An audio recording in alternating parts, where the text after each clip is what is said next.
वन्दे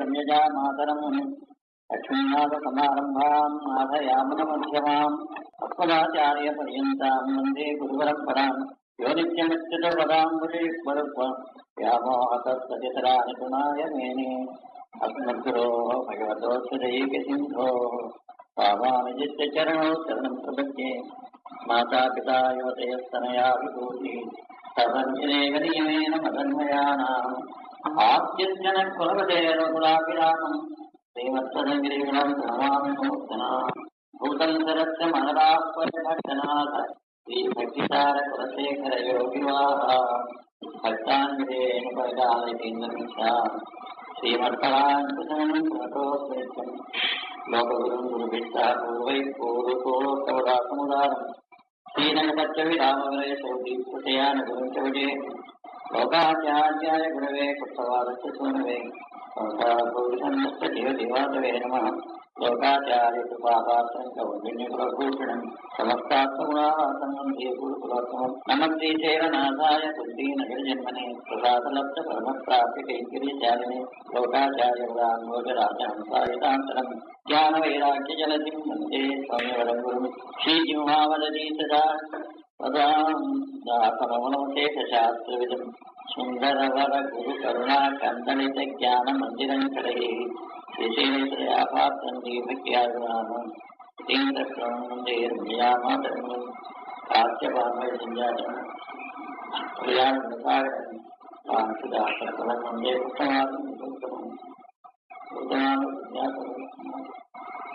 ముముక్షువుకు అదేండం రహస్యం మూడు. లోకంలో రెండు రకములైనటువంటి మనుషులు ఉంటారు, బుభుక్షువులని ముముక్షువులని. బుభుక్షువులు అనగా ఈ దేహేంద్రియముల చేతను ఈ లోకంలో అనుభవించవలసినటువంటి అన్ని ఇతర ఇంద్రియముల చేతను అనుభవించదగినటువంటి భోగములన్నింటినీ అనుభవిస్తూ ఉండాలి ఎప్పటికీ అని కోరేటటువంటి వారు బుభుక్షువులు. ఈ ప్రాకృతమైనటువంటి విషయములందు వైరాగ్యం కలిగి ఇక మీద ఈ జనన రూపమైనటువంటి చక్రంలో పడకుండా దీని నుంచి విడిపోయి ఇంకా సర్వేశ్వరుని యొక్క సాన్నిధ్యమునందు నిత్య నిర్వచనమైనటువంటి నిర్భయమైనటువంటి ఆయన యొక్క కైంకర్య రూపమైనటువంటి ఆనందాన్ని అనుభవిస్తూ ఉండాలి అని కోరేటటువంటి వారు ముముక్షుడు. మోక్షం అనేటువంటి శబ్దానికి రెండు అర్థములు. ఈ ప్రకృతి నుంచి విడిపోవడం, విడిపోయి ఏం చేయడం అంటే భగవత్ సాన్నిధ్యాన్ని పొందడం. దానివల్ల ప్రయోజనం ఏమి? నిత్య నివర్చనమైనటువంటి నిశ్చయమైనటువంటి భగవత్ కైంకర్య రూపమైనటువంటి ఆనందాన్ని అనుభవించడం. జాతనం మహత్తరమైనటువంటి ఆనందాన్ని అనుభవించడం కూడా మోక్షం అనేటువంటి శబ్దానికి అర్థం. జతనే సంస్కృతంలో ఈ మోక్ష శబ్దానికి అర్థం రాస్తూ అదే అమరకారుడు దానిని ముక్తి మోక్ష మహానంద, ముక్తి అన్న మోక్షము అన్న ఒకటే అర్థం. అంటే విడివడడం ఇంత మాత్రమే కాదు, మహత్తరమైనటువంటి ఆనందం కూడా దాని యొక్క అర్థమే అని తెలియజేస్తున్నారు. అటువంటి ఆనందాన్ని ఈ యొక్క ప్రకృతిని నుంచి విడివడి పొందాలి అని కోరేటటువంటి వారికి ముముక్షువులు అని పేరు. అటువంటి ముముక్షువులైనటువంటి వారు ఆ ఆనందరూపమైనటువంటి మోక్షాన్ని పొందడానికి ఏం చేయాలి? దానికి మన పెద్దలు అతి రహస్యమైనటువంటి ఒక సాధనాన్ని తెలియజేస్తున్నారు. అదే అనగా 3 మంత్రములు ఉన్నాయి. ఆ మంత్రముల్ని ఆచార్యుల ద్వారా ఉపదేశం పొంది వాటి యొక్క అర్థం తెలుసుకుని తదనుగుణంగా మనం మన జీవితాన్ని గడిపినట్టయితే అది లభిస్తుంది అని చెప్పి వారు నిర్ణయం చేసి మనకి తెలియజేస్తున్నారు. జాతను ముముక్షు అయినటువంటి వానికి ముఖ్యంగా తెలుసుకోవాల్సినటువంటి విషయములు 3 మంత్రములు. మొదటి సూత్రం. దీనిలో మొదటిది అష్టాక్షరి మహామంత్రము. ఈ అష్టాక్షరి మహామంత్రమునకు నారాయణ అష్టాక్షరి అని, తిరుమంత్రము అని, మూలమంత్రము అని, మంత్రరాజము అని పేరు. ఈ యొక్క మంత్రాన్ని మన ఎందుండేటటువంటి దయా విశేషం చేతను సర్వేశ్వరుడు బద్రికాశ్రమంలో ధర్ముడు అనేటటువంటి ఒక వసువునకు మాత అనేటటువంటి ఆమె నరనారాయణ రూపేణ అవతరించారు. ఆ ధర్ముడు అనేటటువంటి ఆ వసువు ఆయన అనేక దివ్య సంవత్సరములు వసుధార అని బద్రికాశ్రమం దగ్గర బద్రీనాథ్కి దాదాపు 6 మైళ్ళ దూరంలో అక్కడ 400 అడుగుల నుంచి పైనుంచి ఒక ధార, నీటి ధార పడుతూ ఉంటుంది. దాని కింద కూర్చుని ఈయన తపస్సు చేశాడు. తపస్సు చేయగా ఆయనకి నరనారాయణ రూపేణ సర్వేశ్వరుడు అవతరించి నారాయణ రూపంగా ఉండేటటువంటి తాను నరరూపంగా శిష్యుడుగా ఉండేటటువంటి తన స్వరూపానికి ఈ అష్టాక్షి మంత్రాన్ని ఉపదేశించి క్రమంగా అది మన వరకును ప్రవర్తించి ఉంటుంది. ఇప్పుడు అనేక మంది ఆచార్య పురుషులు రామానుజుల వారి చేతను నియమించబడి అందరికీ ఈ మంత్రాన్ని ఉపదేశం చేసుకోవచ్చు. మంత్రం అనగా ఏమి? మంత్రాలను త్రాయతీతి మంత్రం. ఎవరైతే తనని మననం చేస్తారో అంటే అనేక పర్యాయములు మనస్సు చేతను దానిని భావన చేస్తారో అటువంటి వారిని రక్షించేటటువంటిది ఏదో దాని పేరు మంత్రము. అది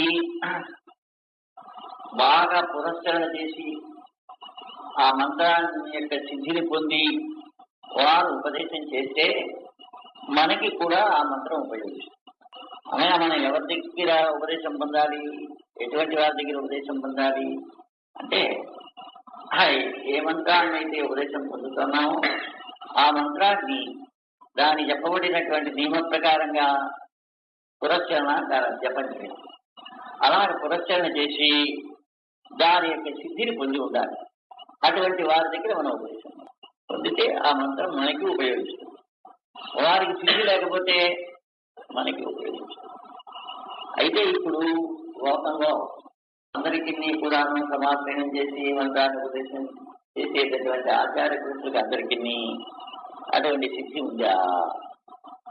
కొంచెం సందేహమే. కొంతమందికి ఉండవచ్చు, కొంతమందికి ఉండకపోవచ్చు. మరి అటువంటి వారి దగ్గర సిద్ధి పొందినటువంటి వారి దగ్గర ఉపదేశం పొందడం వల్ల ఏమి ప్రయోజనం? సిద్ధి పొందిన వారే ఉన్నారనుకుంటారు.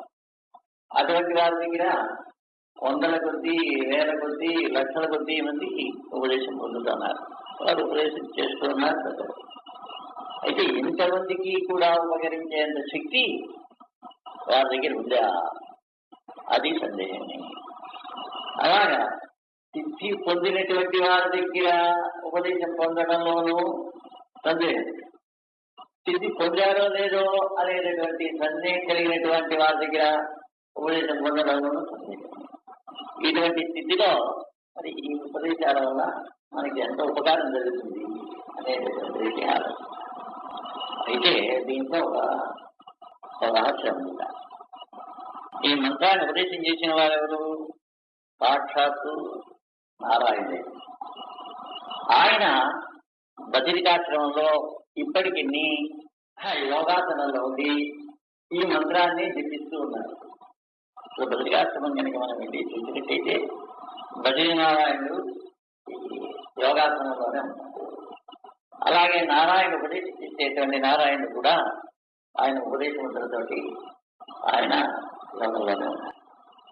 మంత్రం అనేటటువంటిది సిద్ధి పొందడానికి ఇంట్లో కనుక జపం చేస్తే కలిగేటటువంటి ఫలం కంటే గోశాలలో కనుక చేసినట్టయితే 10 రెట్లు ఎక్కువ ఫలం ఇస్తుంది. గోశాలలో కంటే జీవనది యొక్క తీరంలో కనుక చేసినట్టయితే ఇంకొక 10 రెట్లు ఫలం ఎక్కువ ఇస్తుంది. అది విష్ణువాలయం, దివ్యదేశమైనటువంటి విష్ణువాలయంలో కనుక జపం చేసినట్టయితే ఇంకో 10 రెట్లు ఎక్కువ ఫలం. మంచి క్షేత్రమైనటువంటి కొండ మీద కనుక చేసినట్టయితే అంతకంటే 10 రెట్లు ఫలం ఇస్తుంది. ఈ యొక్క కొండలన్నిటిలో కూడా విష్ణుదేవతాకమైనటువంటి పర్వత శ్రేష్టమైనటువంటిది భగవంతుడు నేనే హిమవత్పర్వతం అని చెప్పి గీతలో చెప్పినటువంటి పర్వతం హిమవత్పర్వతం, అదే బద్రీనాథ్. అక్కడగానే చేసినట్టయితే ఇంట్లో చేసినటువంటి దానికంటే కోటి గుణితం ఎక్కువ ఫలం. అటువంటి కోటి గుణితం ఫలం ఇచ్చేటటువంటి ఆ బదిరికాశ్రమంలో సాక్షాత్తు మంత్ర అధిష్టాన దేవత అయినటువంటి, మంత్ర ప్రవర్తకుడైనటువంటి, మంత్రం చేతను ఆరాధ్యుడైనటువంటి, మంత్రస్వరూపుడైనటువంటి సాక్షాత్తు నారాయణుడే అనాది కాలం నుంచి ఇప్పటి వరకును ఆ మంత్రాన్ని తాను జపం చేస్తున్నాడంటే దాని యొక్క ఫలం ఎంతని చెప్పాలి? ఇప్పుడు సూర్యుడికి రాయి అని అవుతుంది. దానికి గనక ఏదైనా ఇనప ముక్కని లేక ఇనప సూర్యుని తగిలిస్తే అది దాన్ని అంటుంది. ఆ సూర్యుని ఇంకో సూర్యుని తీస్తే అది దాన్ని అంటుంది. అలాగా ఎన్ని సూర్యులు అలా ఒకదానికి ఒకటి అంటిస్తూ ఉంటే ఆ చివరి వరకు అవి అంటుకునే ఉంటాయి. ఆ అయస్కాంత యొక్క శక్తి ఆ చివరి సూర్యుడి వరకు కూడా ప్రసరిస్తూనే ఉంటుంది. ఆ విధంగానే నారాయణ్ణి ఆశ్రయిస్తే వారి యందు ఆ యొక్క శక్తి ప్రసరిస్తుంది. వారిని ఆశ్రయిస్తే వారి యందు ప్రసరిస్తుంది. వారిని ఆశ్రయిస్తే వారి యందు ప్రసరిస్తుంది. ఆ విధంగానే మనం ఎవరినైతే ఆశ్రయిస్తున్నామో వారి వరకు కూడాను ఆ నారాయణ యొక్క శక్తి ప్రసరిస్తూనే ఉంటుంది. వీళ్ళు వారిని ఆశ్రయించారు. అంచేతనే సమాశ్రయం చేసేటటువంటి వారు కూడా నేను గురువుని, ఇతను శిష్యుడు, నేను నా శక్తిని ఇతనికి ప్రసరింపజేసి అనుగ్రహింపజేస్తున్నాను అనే భావన ఉండకూడదు. ఏ భావన ఉండాలి? రామానుజుల వారే చేస్తున్నారు.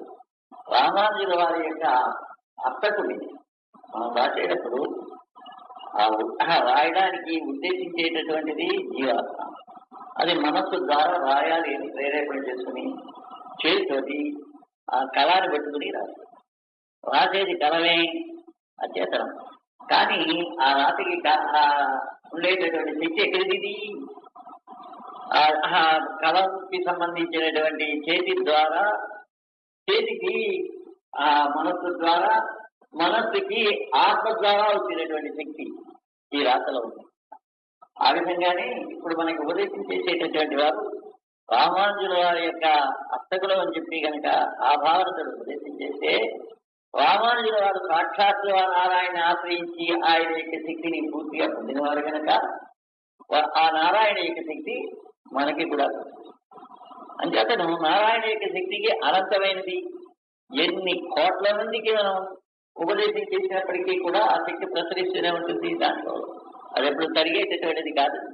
అంచేత వీరు ఎటువంటి వారైనప్పటికీ వీరు కనుక ఆ భావంతో కనుక ఉపదేశం చేస్తే ఆ నారాయణ యొక్క ఆ మంత్రశక్తే మనకి లభిస్తుంది.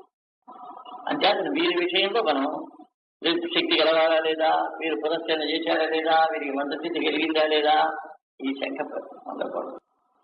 ఆ విధంగానే రెండవ మంత్రం ద్వయమంత్రం. ఆ ద్వయమంత్రాన్ని శ్రీమన్నారాయణుడు వైకుంఠమందు లక్ష్మీదేవికి ఉపదేశించారు. లక్ష్మీదేవి విశ్వక్సేనులకు ఉపదేశించారు. విశ్వక్సేనులు నమ్మాళ్ళవారికి ఉపదేశించారు. నమ్మాళ్ళవారు అలాగే పరంపరగా ఉడయవాళ్ళకి, ఉడయవాళ్ళ దగ్గర నుంచి మన యొక్క ఆచార్యులకి ఇలాగ పరంపరగా ఉపదేశం చేయబడి మన వరకు కూడా ఆచార్య జాతర ఉపదేశం చేయబడతారు. కనుక ఈ ద్వైమంతంలో ఉండేటటువంటి శక్తి కూడా పరోపర నివాసి అయినటువంటి శ్రీమన్నారాయణ యొక్క శక్తే ఈ ఆచార్యుల ద్వారా మనకి తగ్గింది. అలాగే కర్మశ్లోకాన్ని భారతీయ సమయమందు కృష్ణ పరమాత్మ అర్జునుడికి ఉపదేశించారు. ఆ ఉపదేశించినటువంటి దానిని వ్యాస మహర్షి గ్రహించి ఆయన పరంపరగా మనకి ఉపదేశం చేయడానికి అవకాశం కల్పించారు.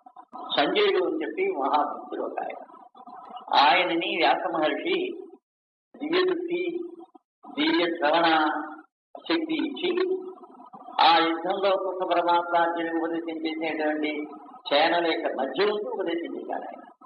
ఆయన ఈ సంజయుడు సేన మధ్య వెళ్ళలేదు. ఆయన ఇక్కడే యుద్ధగా ఉన్నాడు. ఉన్నప్పటికీ కూడా ఆ దూరశ్రవణం అనేటటువంటి వ్యాసుడు ఇచ్చినటువంటి శక్తి వల్ల అక్కడ ఆయన ఉపదేశం చేసేటటువంటి అందరూ కూడా ఇక్కడ విన్నారు. అది తీసుకుని వచ్చి ధృతరాష్ట్రుడికి అలా క్రమక్రమంగా అది ఆ పరంపరగా అలా వ్యాస మహర్షి భారతంలో ఈ యొక్క ఆయన ఉపదేశం చేసినటువంటి దాన్ని అంతటినీ కూడా ఆయన ప్రకాశింపజేశారు. పరంపరగా అది మనకి కూడా అందుచేతనే ఇప్పుడు మనం అనుసంధానం చేసేటప్పుడు కూడా గురు పరంపర ముందు అనుసంధానం చేసే ఈ మంత్రమును అనుసంధానం చేయాలి. రామానుజుల వారు పర్యాన్ని యాత్రకు వెళుతూ ఒక ఊరిలో ఒక వివాహం చేశారు. అక్కడ వీరి యొక్క శిష్యురాలే ఒక ఆమె ఉంది. ఆమె వచ్చి నమస్కారం చేసి, అయ్యా మీ శిష్యురాలని నేను కనుక ఈ దినం మా ఇంట్లో భిక్ష స్వీకరించవలసింది. సరే అప్పుడు కానీ అడిగారు. 2 మందికి వారు సమాచారం చేశారు. ఈమె ఎవరో వారికి అంత గుర్తు లేదు.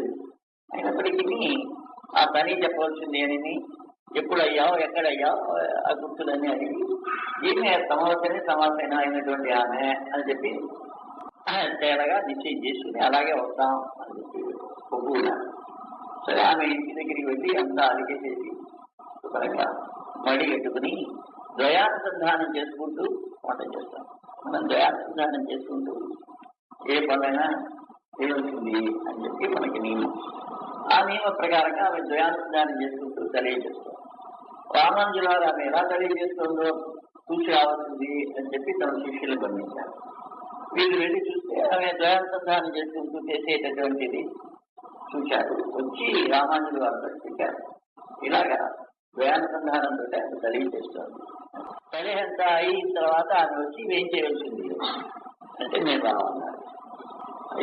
ఏమి కాదు, నేను మీకు చెప్పినటువంటి ప్రకారంగా ద్వయానుసంధానం చేసుకుంటూ పరిశుభ్రంగా మరిగెట్టుకుని అన్నీ చేశాను అంటే నువ్వు తప్పు పని చేశావు. ద్వయానుసంధానం చేసుకోవడానికి ముందు గురు పరంపర అనుసంధానం చేసి చేయాలి. ఆ గురు పరంపర అనుసంధానం చేయకుండా ద్వయానుసంధానం చేశావు. అప్పుడు మళ్ళీ తెలియజేసి గురు పరంపర అనుసంధాన పూర్వకంగా ఆమె తల్లి అంతా చేసి అప్పుడు మెడిపిక సమర్పించింది. ఆ విధంగా గురు పరంపర అనుసంధానం చేసుకుంటూ నేను చేయాలి. అలా అనుసంధానం ఎందుకు చేయాలి? గురు పరంపరలో మొట్టమొదటిది అస్మద్గురుభ్యో నమః. మనకి ఎవరైతే ఈ మంత్రాన్ని పంచ సంస్కార పూర్వకంగా అనుగ్రహించారో వారిని అనుసంధానం చేయాలి. వారి తర్వాత వారి గురువు, వారి తర్వాత వారి గురువు, వారి తర్వాత వారి గురువు, ఇలాగ పరంపరగా చివరికి ఎవరు అనుసంధానం చేస్తాం? శ్రీ నమః, శ్రీధరాయ నమః. ఆ శ్రీధరాయ నమః అనేటటువంటి శ్రీమన్నారాయణ దగ్గర మొదలుకొని అస్మద్గురుభ్యో నమః అనే వరకు ఉండేటటువంటి ఈ పదములు వీరందరూ కూడా మనకి ఆచార్యులు. ఇది ఆచార్య పరంపర మొత్తం అంతా కలిపి ఆ గురుస్థానీయులు. ఇది అంతటిని అనుసంధానం చేస్తేనే ఆ గురువులు అనుసంధానం చేసినటువంటి ఫలం. మధ్యలో ఎవరు వదిలిపెట్టినప్పటికీ కూడా అది కూడదు, అలా చేయకూడదు, అది ఫలం కలగదు. దానికి ఒక ఉదాహరణ, ఒక మంచి బంగారపు చెంబు ఉంది, అది నూతిలో పడిపోయింది. అది పైకి తీయాలంటే ఏం చేస్తాం? ఒక గొలుసు, దానికి చివర ఒక కొక్కెం, గ్యాలం అంట, అది వేసి తీస్తాం. తీస్తే ఆ బంగారం చెంబు, నేను బంగారాన్ని, ఈ కొక్కెమేమో ఎనపదిది, దీన్ని నేను పట్టుకుంటానా అని చెప్పి సందేహించి అది దానికి పట్టుకోకుండా ఉన్నట్టయితే ఆ చెంబు అక్కడే ఉంటుంది, పైకి రాదు. ఇది ఎనపదైనప్పటికీ, విలువ తక్కువైనప్పటికీ, తాను బంగారం అయినప్పటికీ దాన్ని పట్టుకుంటేనే ఇది పైకి వస్తుంది. అయితే పైకి వచ్చేటప్పటికీ ఎలా వస్తుంది? ఇది ఆ పైన ఉండేటటువంటి వాడు లాగితే ఇది వస్తుంది. అంటే నీకు పైకి రావడానికి అసలు కారణం ఏది? ఆ పైన లాగేవాడు, ఇది పట్టుకోవడం. ఆ విధంగానే మన గురు పరంపర 13 అంటే 13 కొక్కాలు లాంటివి. పైన లాగేటటువంటి వాడు నారాయణ. అందుకనే శ్రీ నమః, శ్రీధరాయ నమః. శ్రీధరుడు శ్రీమన్నారాయణుడు, ఆయన పైన లాగేడు. అసలు గురు ఎవరు మనకి? నారాయణుడే అసలు లాగేటటువంటి వాడు. అలాగా ఇనప కొక్కెలాగా ఇక్కడ మన ఇది ఎటువంటి వారిది ఇది ప్రకారం చేసి మంచిదే, లేక ఇడపది అనేటటువంటి ఒకవేళ అయినప్పుడు ఆ సంశయం మాత్రం అది పడకూడదు. ఎవరైతే మనకి భగవంతుడు వీరిని ఆశ్రయించవలసింది అనేటటువంటి బుద్ధిని కలిగింపజేశారో వారిని మనం వెంటనే ఆశ్రయించవలసిందే. వారి యొక్క సామాన్యంగా సద్బుద్ధి కలిగినటువంటి వారా కాదా, సదాచారం కలిగినటువంటి వారు కాదా అని అవకాశం ఉన్నంత వరకు పరీక్ష చేయవలసిందే. కానీ అక్కడే స్పరశల్య పరీక్ష కింద సిద్ధి పొందారా లేదా అనేటటువంటి పరీక్ష మనం చేయకూడదు. చేయడానికి తగినటువంటి సామర్థ్యం మనకి ఎక్కడ ఉంటుంది, అది దీంట్లో ఇంకొక విశేషం. ఇప్పుడు ఈ ఉదాహరణలోనే చెంబు పైకి వచ్చింది, ఆ తర్వాత ఏం చేస్తాం, ఈ ఏడాదిని అక్కడే వదిలేసి ఆ చెంబు మాత్రం తీసుకుని చక్కాపడతాం. ఆ పై లాగినటువంటి ఆశాన్ని చాలా చెంబును తీసుకుని చక్కాపడతాం. ఈ ఏడాది ఇక్కడే పెట్టిన ఆ విధంగానే ఈ యొక్క ఆచార్య పరంపరలో ఉండేటటువంటి వారు కూడా వారి గురువుని కనుక ఆశ్రయిస్తే వారు తరిస్తారు. అంతేగాని వీరిని మనం తరింపజేశాం, మనని ఆశ్రయించడం వల్ల వీరు ధరించారు కనుక మనకేమి లోటు అని చెప్పి వారు కనుక తమ గురువుని కనుక ఆశ్రయించకుండా ఉంటే వీరు ఇక్కడే ఉంటారు. వీరు కూడా తమ గురువుని ఆశ్రయించాలి. ఆశ్రయిస్తే నారాయణ వారు కూడా పైకి లాగుతాడు, తనకి సాధించాలని చేసుకుంటారు. ఇంకేతనం ముందు గురు పరంపర అనుసంధానం చేసుకుని ఆ తర్వాత ఏ మంత్రముని అనుసంధానం చేయాలి. ఆ అనుసంధానం చేసేటప్పుడు అది దాని యొక్క గొప్పతనానికి తగినట్టుగా గౌరవంతో ఆదరణతోటి ముఖ్యంగా మహావిశ్వాసంతో అనుసంధానం చేయాలి. ముఖ్యంగా కావలసినటువంటిది విశ్వాసం కావాలి. మన మనస్సులో ఏ భావన అయితే కలుగుతుందో ఆ భావన అనుగుణంగానే ఇంద్రియాలని పనిచేస్తాయి. అంతేతను భావనలో పరిపూర్ణమైనటువంటి విశ్వాసం ఉంటేనే అది ఫలిస్తుంది, లేకపోతే అది ఫలిస్తుంది. ఇది ఇంత గట్టిగా చెప్పవలసి వచ్చింది అంటే మనం పొందబోయేటటువంటి ఫలము అది అనిర్వచనీయమైనటువంటి మహా అద్భుతమైనటువంటి ఇంత అని చెప్పడానికి శక్తి కారణం. ఇన్ని కోట్ల జన్మలు ఎత్తినప్పటికీ కూడా లభించినటువంటిది పరమపదం అనేటటువంటి నిత్యమైనటువంటి భవత్కైంకర్యమైనటువంటి ఫలం ఉండేది. అది ఇంత అని చెప్పి ఊహించడానికి శక్యం కానటువంటి మహా అద్భుతమైనటువంటి గొప్ప ఫలం. అటువంటి దానికి సాధన ఏం చెప్తున్నాం, 8 అక్షరములు కలిగినటువంటి ఒక శబ్దాన్ని దానిని ఒక స్వామిని ఆశ్రయించి వారి ఉపదేశాన్ని పొంది దానిని అనుసంధానం చేసుకోవడం, అర్థం తెలుసుకుని తదనుగుణంగా ప్రవర్తించాలి.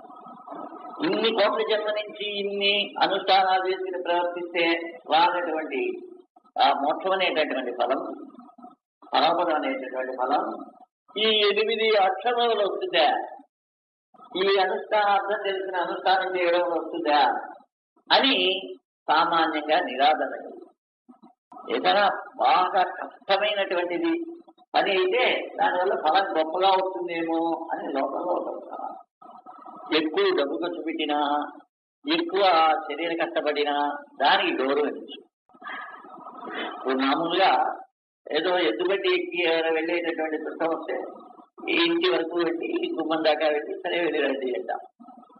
మరి ఏరోప్లేన్లో వెళ్ళేవారైతే ఆ ఏరోప్లేన్ దాకా వెళ్ళి దానికి ప్లాట్ఫారం టికెట్ రూపాయి పెట్టి కొనుక్కుని వారు ఎక్కేదాకా ఉండి అక్కడ వస్తారు. ఏంటి ఎక్కువ డబ్బు ఖర్చు పెట్టి ఎక్కువతున్నారు కనుక ఆ గౌరవానికి కారణం.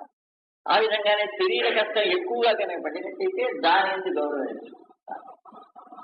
ఈ లోకంలో ఒక దురాలు. ఇప్పుడు ఈ యొక్క అనుష్ఠానానికి ఉంటే ఏ విధమైనటువంటి శరీర కష్టం లేదు, ధన వ్యయం లేదు. దానికి స్వామిని ఆశ్రయిస్తే వారి కటాక్షం ఉంటే 8 లక్షలు ఎంతసేపు ఉపదేశం చేస్తారని చేయడానికి, అది మనం అనుసంధానం చేయడానికి జపం చేసుకోవడానికి ఎంత కష్టం అవుతుంది.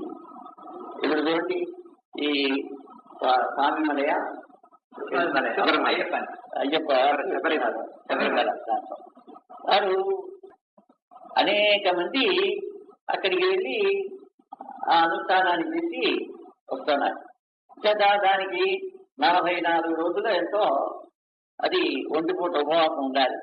ఆ రంగు లేనటువంటి బట్టలు కట్టుకోవాలి, బ్రహ్మచర్యంగా ఉండాలి, స్నానాలు 3 మాటలు స్నానాలు చేయాలి, అనేక పర్యావరణ జపం చేయాలి, అక్కడికి ఆ రోజులో వెళ్ళాలి. ఇవన్నీ కాయకర్తలు ఎన్ని పడితే దానివల్ల ఫలం వస్తుంది.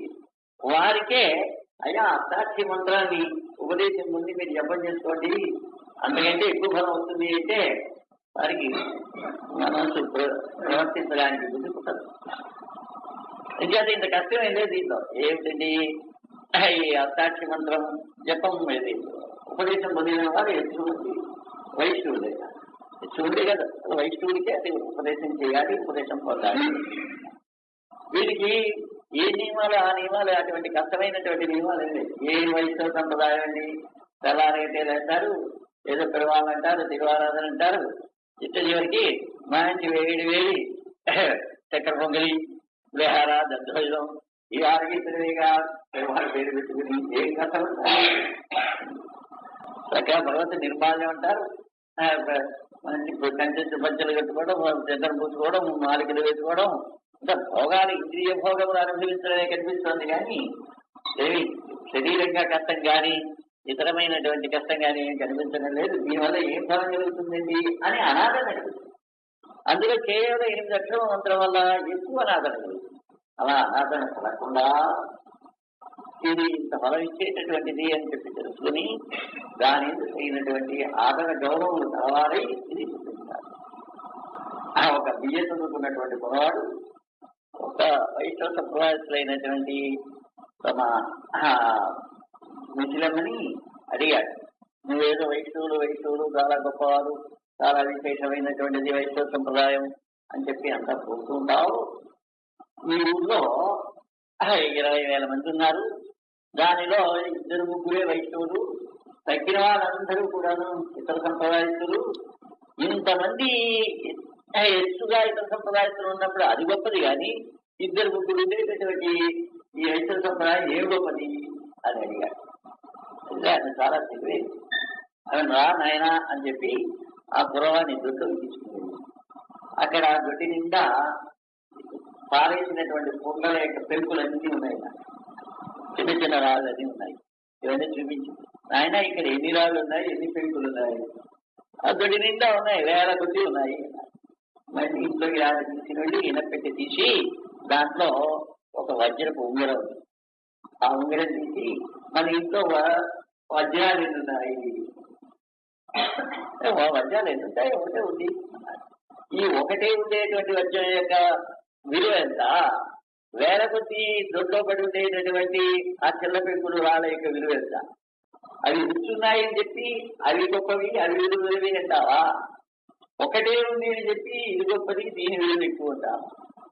అవునమ్మా, నమస్కారం చేశాం కాబట్టి ఆ విధంగా ఈ చిన్నదేనేమి 8 అక్షరాలేనేమి దీనికి ఆ విధమైనటువంటి శారీరకమైనటువంటిదో ఆర్థికమైనటువంటిదో ఇతరమైనటువంటివో చట్టాలు నియమాలు ఎత్తు లేవని చెప్పి అది ఆరాధన చేయకూడదు.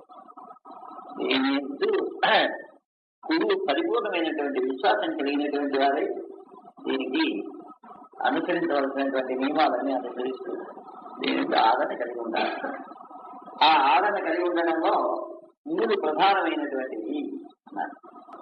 ఏమిటి అంటే మంత్రాధిష్టానమైనటువంటి దేవత, మంత్ర ప్రతిపాద్యుడైనటువంటి, మంత్రవాక్యుడైనటువంటి, మంత్ర ఫలప్రదాడైనటువంటి ఆ దేవత ఎవరో ఆయన తెలుసుకుని ఆయనకి తగినట్టుగా ఆదరణ కలిగి ఉండాలి. ఆయన ఎవరు?